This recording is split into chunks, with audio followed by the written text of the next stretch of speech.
In our last video, we looked at how you can create a major chord with a descending bass.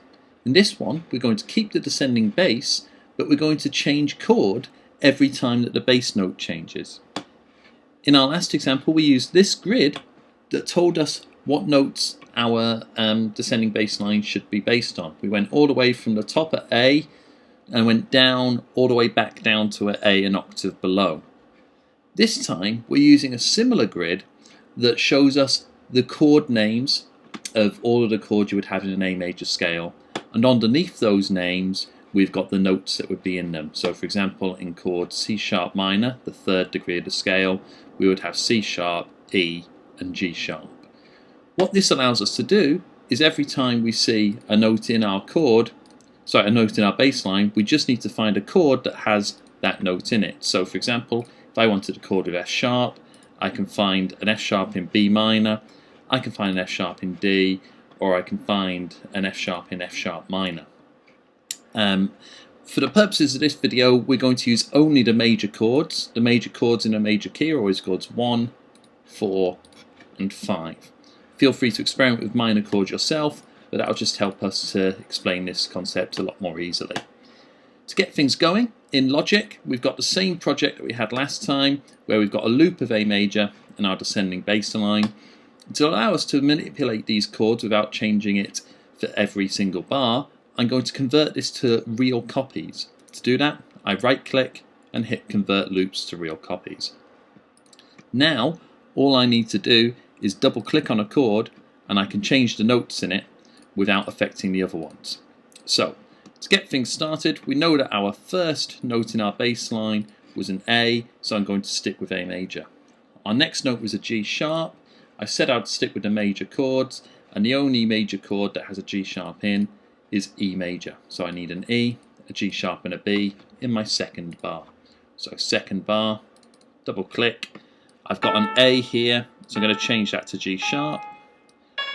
Change my C sharp to B and leave my E there.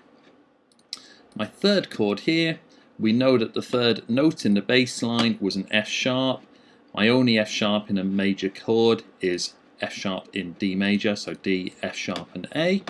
So we can change that by double clicking, leave that A there, move the C sharp up a semitone to D and the E up a tone to F sharp.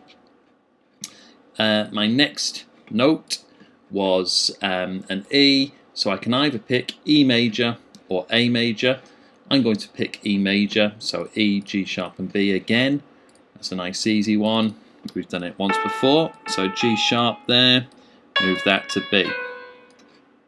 Right. So my next chord, we need a D, so my obvious option is to go for D major. In fact, it's my only option because that's the only chord with a D in it in this key if we stick major. So D, F sharp and A again. So A, stay the same, C sharp up a semitone to D, and E up a tone to F sharp. My next chord, my next note we know is a C sharp, so my only C sharp in a major chord is A major, so A, C sharp and E, and of course that's the chord we started with, so that can just stay the same. My penultimate chord here my penultimate note is a B, so I could have used B, D and F sharp to get B minor, but I'm going to have to use E major because that's the only one with a B in it that's a major chord. So E, G sharp and B again.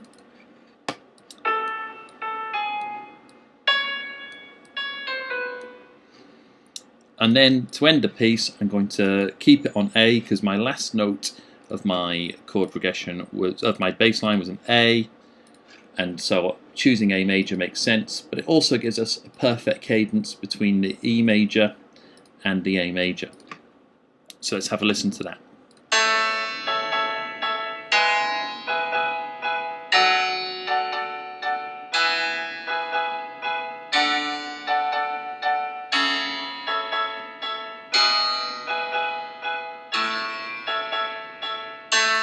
So I think that works quite effectively. You could experiment and try a few minor chords in there to make it more interesting, but you've already got the basis of a very effective piece. This Logic project will be on the website, but that was a descending bass with changing chords.